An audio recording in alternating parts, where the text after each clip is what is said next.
Salut à toutes et à tous et bienvenue dans ce nouvel épisode du coin du Chef Hop.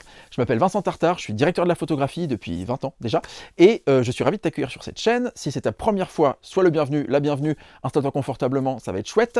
Si tu es là depuis longtemps, merci d'être toujours là. Aujourd'hui, j'aimerais qu'on parle d'un sujet qui est assez important, c'est qu'est-ce qu'il faudrait aujourd'hui en 2026 pour pouvoir faire un film. Partir d'une idée de scénario pour finir à avoir un projet qui va être diffusé à un public. Parce que le monde a pas mal changé, il y a pas mal de sujets à aborder, il y a des blocages qu'il va falloir dépasser et j'avais envie de parler d'un peu de tout ça pour échanger avec toi à ce sujet. Donc si tu es partante ou partant, je te propose qu'on commence tout de suite. Aujourd'hui comme hier, faire des films, c'est quelque chose qui demande des ressources, de l'énergie, pas mal de compétences diverses et variées. On pourrait croire que grâce à l'arrivée des caméras numériques, ça aurait ouvert le marché et que ça aurait permis d'avoir plein de films très variés et différents qui arrivent au cinéma. La réalité, c'est complètement le contraire. Donc, on se rend compte que faire des films aujourd'hui, le système actuel qui consistait à avoir un organisme qui finance les projets dans le cinéma français et qui permet ensuite d'être sur des rails, eh bien ce système-là, il est un peu cassé, voire complètement, et c'est quelque chose sur lequel on ne peut plus vraiment compter. En discutant au fur et à mesure des années avec des personnes sur les plateaux, dans les productions, en fait finalement à plein d'échanges, festivals notamment et salons, je me suis rendu compte qu'il y avait 4 blocages qui revenaient assez régulièrement et dont j'aimerais qu'on parle maintenant. Le premier de ces blocages, c'est le fait d'être submergé, de ne pas savoir par où commencer, ne pas savoir par quel bout prendre le truc. En gros, on me dit, j'ai une idée, je voudrais faire un film, j'ai un scénario, parfois écrit très bien, parfois c'est juste un traitement sur un bout de papier, mais peu importe. Mais en fait, finalement, concrètement, mettre tout ça en œuvre pour qu'à la fin, j'ai un film qui se retrouve sur grand écran, petit écran, moyen écran, et qui soit vu par un public, eh bien, je ne sais pas comment faire. Et ce sentiment de submersion, le fait d'avoir l'impression d'être dépassé par les événements, eh bien, c'est quelque chose qui fait que souvent, on ne va pas se bouger du tout et on ne va même pas essayer de faire son film. C'est dommage parce que je crois profondément qu'il y a plein d'histoires différentes à raconter et que c'est important que chacun puisse avoir sa voix qui soit emmenée quelque part. Donc, c'est quoi la solution par rapport à ça ? Évidemment, quand on parle d'être submergé, c'est souvent lié au fait de ne pas savoir comment faire, on vient de le dire. Et donc, quand on ne sait pas, eh bien, on apprend, on enseigne, ou en tout cas, on découvre des choses par différents moyens.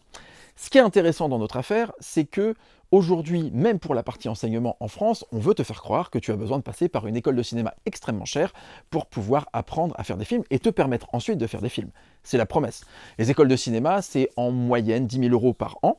Je peux en parler assez bien, j'ai enseigné dans ces écoles et j'ai arrêté d'y enseigner notamment parce que je ne voulais pas cautionner le système qui se déroulait devant moi.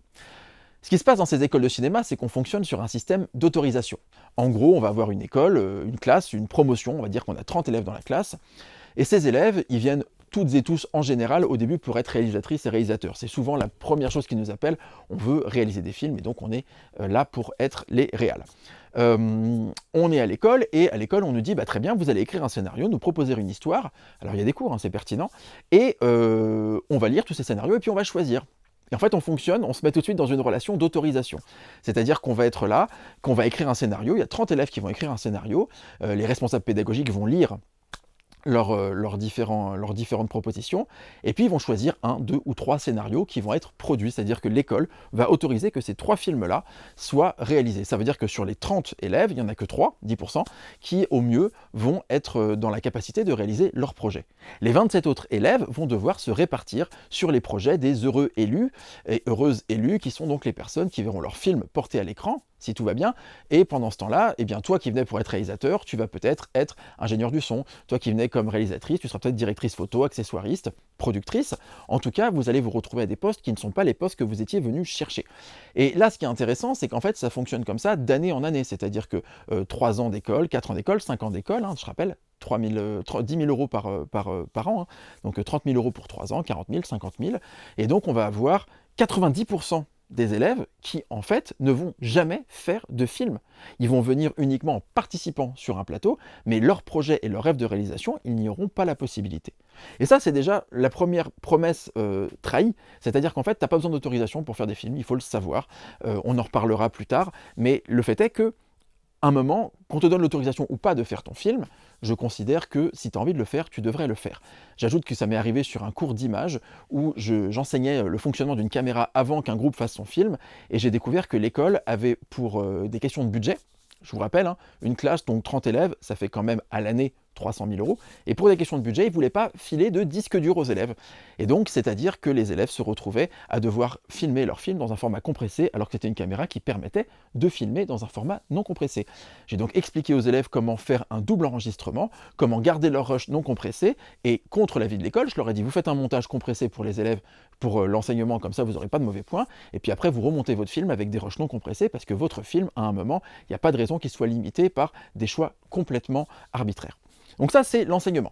Donc si tu as les moyens de payer une école 10 000 euros par mois, d'avoir peut-être la chance d'avoir ton film qui va être réalisé, d'avoir donc une chance sur 10 de le faire, eh bien fonce, n'hésite pas. La réalité, c'est que plein de gens n'ont pas ces moyens-là. J'ai vu des élèves s'endetter, j'ai vu des élèves qui travaillaient soir et week-end pour pouvoir financer leur école et qui n'arrivaient pas, et qui couraient après leur rêve et qui étaient épuisés, et qui malgré toute la bonne volonté étaient tout simplement submergés, encore une fois. Si jamais tu n'as pas cette possibilité de payer une école de cinéma, eh bien, figure-toi qu'il y a d'autres solutions. La première qu'il faut avoir en tête, c'est celle d'apprendre par soi-même, être autodidacte. Que ce soit le cinéma français de la nouvelle vague des années 60, où c'était des critiques de cinéma ou des autodidactes, que ce soit des grands comme Spielberg, Nolan, Tarantino, qui sont des gens qui n'ont jamais fait d'école de cinéma de leur vie et qui ont réussi à faire leur métier de cinéma parce qu'à un moment, ils ont suffisamment travaillé par eux-mêmes pour pouvoir acquérir les compétences, eh bien, toi aussi, tu en es capable. La plateforme sur laquelle on se parle actuellement, qui est une plateforme gratuite, YouTube, permet aujourd'hui à n'importe qui d'avoir des connaissances. Il y a un peu moins de contenu en français, mais il y a quand même énormément de contenu. Il y a des livres à tire-larigot, super expression de papa, des livres à tire-larigot. Le premier livre sur l'image doit dater de 1946, c'est pour vous dire à quel point ces sujets-là sont accessibles, et ça revient beaucoup moins cher. Donc si jamais tu as 10 000 euros par an à dépenser, j'aurais tendance à dire garde-les pour produire ton film, parce que si tu dépenses, allez, 500 euros pour avoir toutes les connaissances possibles et imaginables, normalement, tu as la possibilité de faire ton film et d'acquérir un savoir. En tout cas, ce qui est important, c'est que quand on est submergé, je t'invite vraiment, profondément, intensément, à explorer le sujet. Toutes les réponses sont disponibles, soit complètement gratuitement, soit dans des livres, soit dans des formations en ligne qui sont extrêmement accessibles financièrement et qui te permettent d'avoir accès à pas mal de ressources pour très peu d'argent. Donc la première chose, c'est ça. Si tu te sens submergé, que tu te dis « je ne sais pas comment faire », forme-toi. Forme-toi, forme-toi, forme-toi. Je considère que si tu apprends tous les jours un petit peu, ou que tu te mets un horaire par semaine où tu dis 3 heures par semaine, j'apprends quelque chose, je t'assure que tu vas aller extrêmement vite et je t'encourage à le faire, c'est vraiment important. Et ce blocage-là, il peut être dépassé uniquement par de la connaissance. Aussi, ça peut être en échangeant avec des gens. On va parler du réseau un peu plus tard, mais d'avoir des gens qui sont plus loin dans leur carrière et qui peuvent peut-être parfois t'aider à acquérir des compétences, soit par l'exemple, par la pratique, soit par la théorie et l'enseignement, mais pas dans le format dont on a parlé, c'est-à-dire celui où on voit les élèves comme des porte-monnaies, qui est quelque chose que je trouve suffisamment désagréable pour que j'ai décidé de ne plus travailler avec ces organismes. Ça, c'était le premier blocage. Deuxième blocage qui peut être lié, c'est le doute de soi. Donc le doute de soi, c'est le fait de se retrouver dans la situation où on dit « je ne suis pas légitime, je ne suis personne, je n'ai rien à raconter, je n'ai rien à dire, ça n'intéresse personne ». En gros, passe ton chemin, tu veux faire des films, mais t'es bien mignon, t'es bien mignonne, c'est le rêve de quelqu'un d'autre, toi, t'as rien à faire là-dedans, t'es pas né dans le bon milieu, t'habites au milieu de la campagne, bref, à un moment, c'est super d'avoir des rêves, maintenant il faut faire la réalité, va faire un vrai métier, comme disait ma grand-mère. Voilà. La réalité, c'est que le doute de soi, c'est très souvent le fruit de la voix de quelqu'un d'autre. Je vais te donner un exemple qui n'est pas exactement lié au cinéma. Quand j'étais un enfant d'une dizaine d'années, j'étais un enfant rond. J'étais un enfant qui n'était pas très bon en sport. En tout cas, j'avais pas l'endurance, je montais pas aussi haut en escalade, je courais pas aussi vite, j'étais une catastrophe en course. Et donc, j'étais quelqu'un qui finalement était un enfant qui était un peu pâteau, quoi. J'essayais, mais concrètement, je n'y arrivais pas. Et je me souviens très bien avoir eu des parents qui m'ont dit une fois, je devais avoir 10-12 ans, donc c'est un âge super quand tu te construis, où en me disant, bah, faudra que tu fasses attention à ton poids quand même, hein. Quand tu grandiras, faudra pas manger trop. Alors, je pense que mes parents à ce moment-là ne se rendent pas compte de l'impact que ça peut avoir, mais moi j'ai mis des années à me dire, faut que je fasse gaffe, faut que je fasse gaffe, faut que je fasse gaffe, et puis je suis pas compétent, je peux pas faire du sport. Donc je me suis plutôt orienté vers des trucs intellectuels, mais physiquement, bon, c'était pas tellement ça. Le fait est qu'à un moment dans ma vie, je me suis rendu compte que ces voix que j'entendais, que je me rappelais à moi-même, où je me disais que j'étais pas fait pour ça, eh ben c'était pas ma voix à moi. C'était la voix de quelqu'un qui sans doute me voulait du bien, mais par maladresse, à un moment, m'avait créé un blocage, un vrai blocage. Et aujourd'hui, pour la petite anecdote, moi je suis pompier volontaire, secouriste depuis 10 ans. Ce matin, j'ai couru 12 km, et effectivement, je ne suis pas le mec le plus fin de la Terre, mais par contre, je peux courir, je peux faire du sport, et je suis compétent. Donc j'ai réussi à dépasser quelque chose qui était un blocage que j'avais avec moi-même. Et que ce soit tes parents, que ce soit quelqu'un d'autre, que ce soit quand je suis venu m'installer à la campagne avec ma femme et mes enfants et qu'on a construit un théâtre en plein milieu des champs, tout un tas de gens nous ont dit les gens à la campagne, ils sont pas intéressés par la culture, vous y arriverez pas, c'est pas fait pour vous. Et si on avait décidé d'écouter, peut-être qu'ils auraient eu finalement raison de nous et qu'on aurait pu se dire bah ouais, c'est vrai, finalement ça vaut pas le coup et puis voilà, on serait enterré dans un trou. Le fait est qu'aujourd'hui on a monté notre théâtre et que finalement si on décide de s'écouter soi plutôt que d'écouter les autres, souvent, bien souvent, on est capable d'avoir des compétences. Donc c'est bien ce que je te dis, écoute-toi avant d'écouter les autres. Autrement dit, tout ce que je te dis maintenant, tu as le droit de choisir de ne pas l'écouter et de suivre ton propre chemin si tu penses que c'est ce qui est bon pour toi. Voilà, ça c'est hyper important. Mais le doute de soi, c'est un blocage sur lequel il faut travailler. Et pour ça, il faut se reprogrammer. Il faut se dire à soi-même, non, c'est pas vrai. Je suis pas incompétent, je suis pas incompétente. Oui, je peux faire ce film. Oui, j'en suis capable. Oui, mes rêves sont possibles si j'y mets l'énergie que je décide d'y mettre. Donc ça, c'est hyper important. Et je t'encourage véritablement à toujours te regarder toi-même en te disant tiens, est-ce que là je suis pas en train finalement de faire des décisions qui ne sont pas les miennes, mais simplement de la facilité ou de la flemme qui souvent derrière révèle surtout en fait la peur de pas y arriver quoi. Voilà, on a tous l'impression d'être des imposteurs. Peut-être qu'on l'est, mais en fait c'est pas le sujet. À un moment, on fait des films parce qu'on a envie de faire des films, on essaye de raconter des histoires, on se lève le matin avec l'envie de faire quelque chose. Il n'y a rien de plus terrible que de se coucher le soir en se disant encore une journée où j'ai rien fait. Voilà, donc hyper important, le doute de soi, on lui casse la gueule. Hyper important. Troisième blocage, troisième élément qui nous intéresse et qui est vraiment essentiel, c'est celui du réseau. Et alors ça, pour le coup, je vais revenir sur les écoles de cinéma parce que, à mon sens, c'est la seule chose que va t'apporter vraiment une école de cinéma, c'est du réseau. Parce que cette promotion de 30 élèves, de 40 élèves, 50 élèves, eh bien en fait, il y a des affinités qui vont se créer. Forcément, vous passez, comme dans n'importe quelle école, beaucoup de temps ensemble. Et puis il y en a certains et certaines qui au début, dont tout le monde veut être réal, mais certains vont vouloir être réalisateurs, réalisatrices, puis il y en a qui vont s'intéresser plus à la prod, d'autres qui vont s'intéresser à l'image, certains qui vont s'intéresser à la déco, aux accessoires, au son, à tous les éléments qui permettent de composer le tournage, de créer la production. Et ce qui est intéressant, c'est qu'en fait vous allez grandir ensemble, vous allez faire des projets, peut-être le projet de la personne qui a plutôt tendance à écrire des bons scénarios et qui du coup va pouvoir réaliser, et puis vous allez vous spécialiser, vous allez pouvoir trouver des choses qui vont vous permettre de vous plaire. Et à un moment où vous allez sortir d'école, vous allez être cette cohorte de jeunes gens qui arrivaient sur le marché du travail, et chacun d'entre vous va développer un maillage, un réseau, et dans ce réseau, peut-être que l'un ou l'une d'entre vous va avoir un moment une proposition professionnelle de boulot, et à laquelle on va dire, bah tiens, est-ce que tu veux pas filmer une conférence? Souvent c'est de l'institutionnel, est-ce que tu voudrais pas faire l'image d'une conférence? Et là, ce qui est génial avec le réseau de l'école, c'est que tu peux décrocher ton téléphone et dire à ton pote ingé son que tu as besoin d'un ingé son, à ta pote cadreuse que tu as besoin d'une deuxième caméra pour le projet, et dans cette situation-là, tu vas, grâce à ton réseau, permettre à chacune et chacun de travailler. Et ces gens-là, eux-mêmes, te rappelleront pour leur propre projet. Donc le réseau, super top, hyper bien, génial, j'adore. Mais si jamais on n'a pas d'école de cinéma, eh ben, il y a d'autres façons d'avoir du réseau. Et souvent, on a l'impression que c'est ça qui nous manque. Je connais personne. Et c'est vrai. On peut ne connaître personne. Quand je suis arrivé dans l'envie de faire des films, je connaissais que dalle, à part mes potes de lycée qui voulaient faire des films aussi. Donc autrement dit, absolument personne. Ce qui est intéressant, c'est que le réseau, aujourd'hui, on peut le développer de deux manières. Il y a une manière, on va dire, face à face, qui est par exemple le fait de rejoindre un collectif ou une association. Il y en a pas mal en France auxquels on ne pense pas, il y a pas mal de collectifs de gens, ou de toi avec des potes qui allaient vous réunir et qui allaient créer une structure associative ou pas, peu importe, mais qui allaient créer votre micro-collectif, votre micro-prod, et qui va vous permettre de bosser ensemble, et ça c'est un peu le face à face. Aux États-Unis, chez les Anglais par exemple, que ce soit chez les Américains, chez les Anglais, on a énormément de structures sous forme de guildes, sous forme de compagnonnage, sous forme d'associations, de sociétés de direction de photographie, etc. En France, c'est un petit peu moins développé, il y en a, mais ces structures-là, souvent, en réalité, elles ne sont pas complètement fermées à accueillir des personnes qui ont des envies, que ce soit des étudiants, des aspirants, ou des personnes qui sont déjà des membres actifs. Donc ça, c'est intéressant, ça va être un peu le face-à-face, ça va être le réseau, on va dire, en direct. Hyper intéressant, essentiel, mais il y a aussi une autre façon qui aujourd'hui permet d'avoir du réseau, et c'est ce qu'on fait exactement maintenant. C'est les internets, la possibilité d'être connecté à des tas de gens tout en restant chez soi. Et ça, c'est hyper intéressant.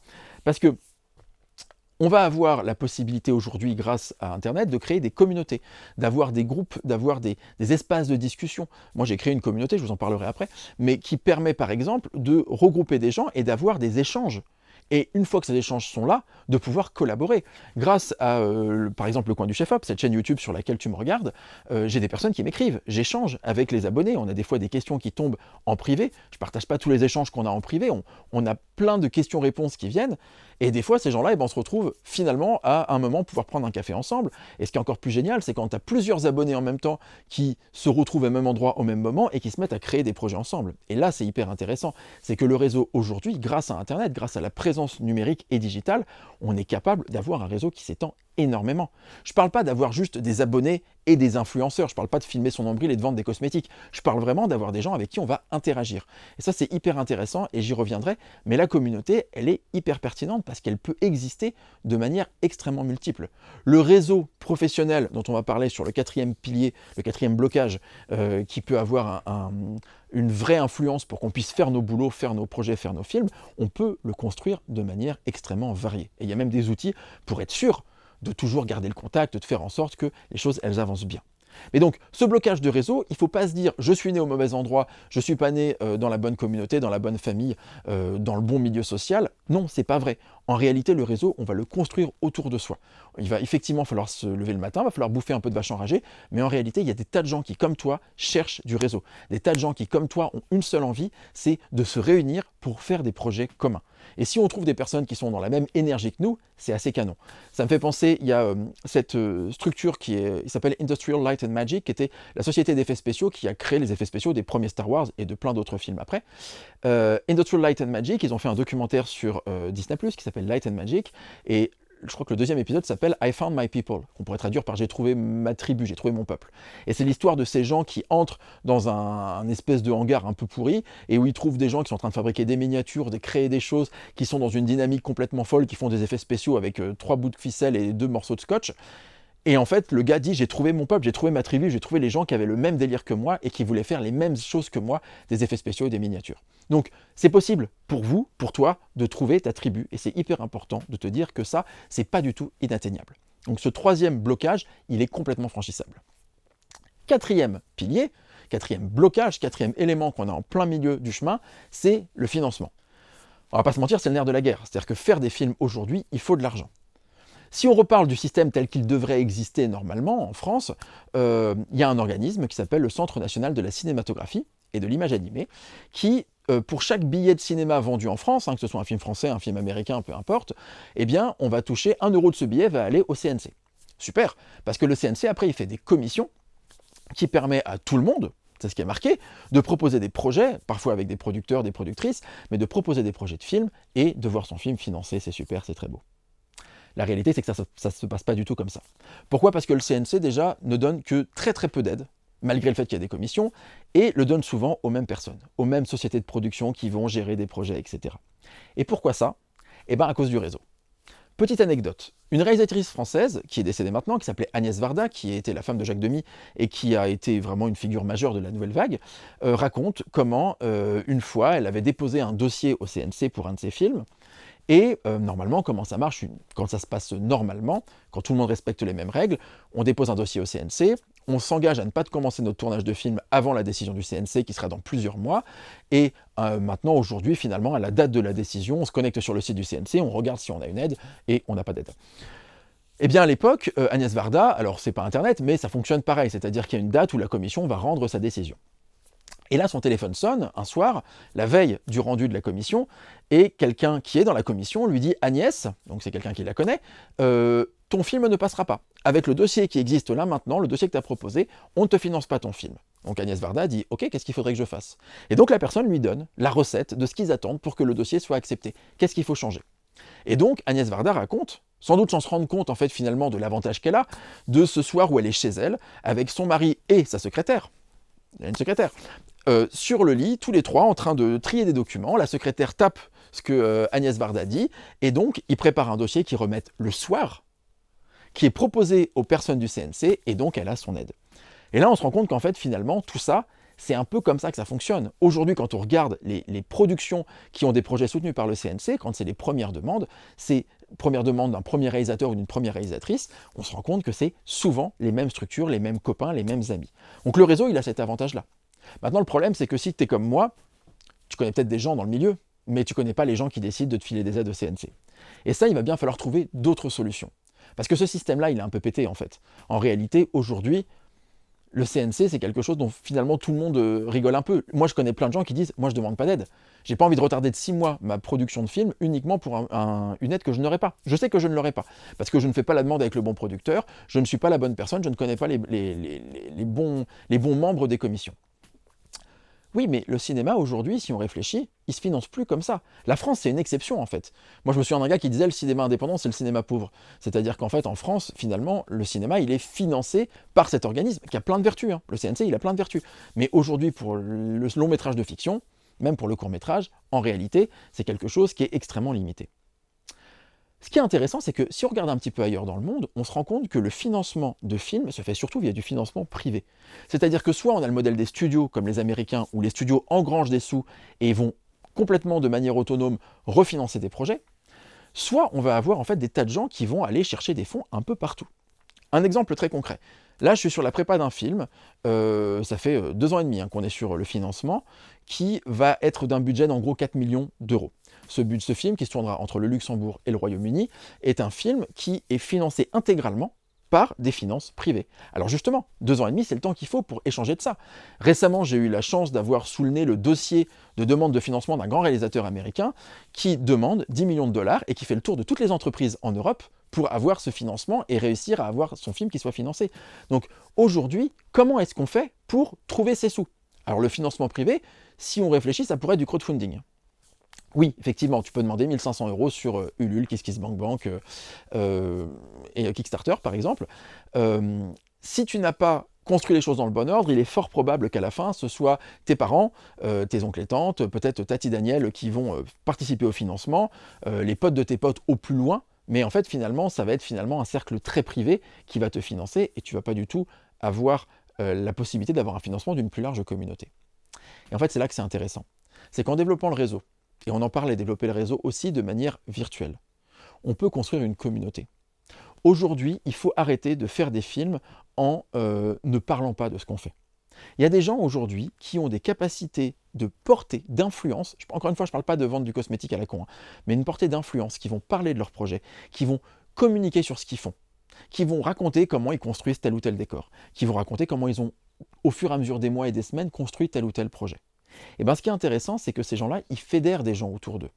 Ils vont fédérer des gens autour d'eux et donc ils vont pouvoir avoir la capacité d'aller voir une entreprise en disant « Regardez, moi ce que je fais tout ça. Parce que ça fait 6 mois, 1 an, 2 ans que je parle de ce projet que je développe. Que ce soit un projet de filmer des effets spéciaux sur miniature ou que ce soit de faire un projet de long métrage, je ne sais pas, un huis clos en plein milieu dans la Beauce où je me trouve. Si jamais j'existe virtuellement, si jamais j'ai montré à un public déjà existant que je suis là, au moment où je vais solliciter ce public, au moment où je vais leur dire, voilà, là j'ai un projet, je vous propose de m'aider à le financer. Eh bien à chaque fois, les projets qui se financent sont les projets qui sont venus avec une communauté. Et la même chose, c'est qu'en fait, si jamais on fait une partie de financement participatif et que du coup on peut aller voir des entreprises, des structures en leur disant, regardez, j'ai une communauté qui me suit, il y a déjà un public, donc un potentiel commercial, eh bien, je vous propose de participer à ce financement. Parce que la réalité, c'est quoi? C'est que dans les années 60, la nouvelle vague, le cinéma, les films, c'est dans le cinéma. Années 80-90, les films, c'est télévision et cinéma. Aujourd'hui, les films, c'est les plateformes, Disney+, Amazon, Netflix, etc. C'est effectivement le cinéma et la télé. Mais c'est surtout par le streaming, par le dématérialisé, qu'on arrive à vendre ces projets. Et là, ce qui est intéressant, c'est qu'Amazon Prime, par exemple, ils achètent des projets. Ils achètent en distribution des projets qui sont déjà faits. Donc tu fais ton film, tu peux trouver un distributeur. Tu vas le voir, tu montres ta bande-annonce, tu montres ton projet. Il y a des vraies histoires. Hein. J'ai des gens avec qui j'ai échangé récemment qui me racontaient comment ils avaient fait en sorte que leur film se retrouve à être diffusé sur Amazon. Il y a quelques jours, j'ai lu un article qui disait que YouTube était devenu le premier producteur de contenu audiovisuel au monde. Au monde. Donc ça veut dire qu'aujourd'hui, il faut avoir une vision beaucoup plus large de comment est-ce qu'on peut financer nos projets. Ce qu'il faut pour financer ces projets, c'est avoir une existence, une portée, une influence, avoir une visibilité qui soit constante. Et ça, c'est hyper important. Maintenant qu'on a parlé de ces 4 blocages, évidemment, il faut qu'on parle un peu des solutions et de surtout comment faire. Alors, on a parlé l'enseignement pour pouvoir ne plus être submergé, arrêter de douter de soi en se reprogrammant. La communauté, créer une communauté, rejoindre une communauté, et le financement, construire autour d'une communauté. Pour ces deux piliers-là, eh bien, il y a des propositions. Moi, je vais vous parler d'un projet qui s'appelle Film Rébellion, que j'ai créé il y a maintenant 1 an et demi, qui est une communauté. L'inscription est complètement gratuite, et c'est un endroit où les cinéastes, les gens qui veulent faire des films, se rejoignent. On s'inscrit sur cette communauté, encore une fois, l'inscription est complètement gratuite, il y a des contenus complètement gratuits, il y a des échanges réguliers, il y a des lives, toutes les semaines, hein, on se retrouve en live et on discute et on parle des projets des uns des autres. Donc c'est vraiment un truc qui est dynamique, et moi ce que je trouve passionnant là-dedans, c'est que plutôt que d'être dans une posture où moi je serais au-dessus des autres en racontant ce qu'il faut faire, eh ben, c'est une communauté où moi je me retrouve au milieu comme les autres. On est tous au même niveau, on n'est pas au même point de notre carrière, mais on est tous au même niveau. Toutes et tous. Et ce qui est hyper intéressant dans une communauté comme ça, c'est qu'en fait, les gens vont commencer à se rencontrer entre eux. Moi, il n'y a rien qui me fait plus plaisir que d'avoir des gens qui, pour certains, ont suivi mes formations ou qui ont rejoint cette communauté, qui se mettent à échanger entre eux, à s'envoyer des messages et qui à un moment me disent on est sur des plateaux ensemble, on est en train de faire un projet ensemble. Et donc ça, c'est une proposition. C'est pas la seule, c'est pas la vérité, c'est pas obligatoire, mais c'est une proposition de te dire par exemple, moi j'ai une communauté à te proposer à laquelle tu peux t'inscrire, à laquelle tu peux participer, où tu peux venir te présenter, parler de tes projets, montrer ce que tu as fait, partager même tes réseaux sociaux. L'idée c'est vraiment un endroit où on va parler de soi. On va pas faire de la pub à la con, on va vraiment les uns et les autres parler de nous, parler de nos problématiques, de nos questionnements. Et ce qui est génial, c'est que chacune et chacun participe, donne ses avis, fait ses retours d'expérience. Et cette communauté-là, elle grandit de jour en jour. Et elle permet à chacune et chacun de pouvoir avoir sa place. Moi, mon credo, moi qui suis né absolument pas dans ce milieu-là, c'est de dire, peu importe qui tu es, peu importe d'où tu viens, tu as ta place ici. Voilà, je viens de nulle part, mais j'ai ma place ici. Et le projet de film Rébellion, c'est ça. C'est de dire à un moment, il n'y a pas de raison que faire des films, ce soit réservé à une minorité de gens qui ont déjà tout qui leur sont donnés. On va pas se mentir, on va être honnête. Les films qui racontent toujours les mêmes histoires avec les mêmes sujets, il y a quand même un gars qui a créé un site internet qui s'appelle Générateur de films à Christian Clavier. Donc ça veut dire que ce générateur-là, en gros, tu appuies sur un bouton, il te donne un scénario de film avec Christian Clavier. C'est dire à quel point le cinéma français aujourd'hui, il est pauvre dans sa diversité, il est pauvre dans les histoires qu'il raconte, mais ça veut dire qu'il y a une place énorme à prendre pour nous, pour toi, pour moi, pour tout le monde. Et ce qu'il faut juste, c'est un moment, c'est s'organiser.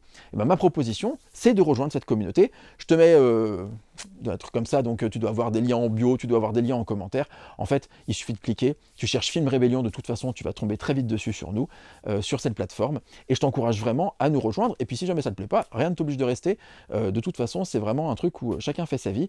Le seul truc qui est un peu marrant là-dedans, c'est que tous les 3 mois, je lance des saisons. Donc là, on va lancer la saison, au moment où j'enregistre cette vidéo, la saison de la prépa de tournage. Donc pendant 3 mois, il y a des lives, des ateliers, des concours, des échanges, des choses qui permettent, on va parler de prépa de tournage. Toutes les choses à savoir, les documents, je fournis aussi des ressources pour pouvoir faire de la prépa de tournage. Et puis, dans 3 mois, peut-être que ce sera la lumière, ou peut-être que ce sera les effets spéciaux non numériques. Il y a plein de choses. J'ai une liste longue comme le bras. La liste, à vrai dire, elle est là, regarde, hop, c'est même pas un mensonge, elle est vraiment là, c'est tous les sujets qu'il y a. Donc vraiment, je blague pas, je t'encourage à rejoindre cette communauté, et je t'encourage surtout à tracer ton propre chemin. Je t'encourage à voir ces blocages comme uniquement des choses que tu dois résoudre, et non pas comme des montagnes que tu dois franchir. Si on voit un film comme une montagne, dans tous les cas, on va se retrouver dans la situation à dire c'est insurmontable. Mais si la montagne, c'est franchir pierre par pierre, étage par étage, chemin par chemin, et bien d'un coup, les choses, elles sont faisables, elles sont réalisables. Donc voilà, j'avais envie de parler de ça pour relancer un peu cette chaîne. Ça fait longtemps que je n'avais pas fait de vidéo sur le coin du chef-op. Les prochaines vidéos seront très orientées techniques, coin du chef-op, mais ça me tenait à cœur aujourd'hui de vraiment avoir une proposition qui soit une proposition de réfléchir un petit peu plus largement sur comment on va faire des films.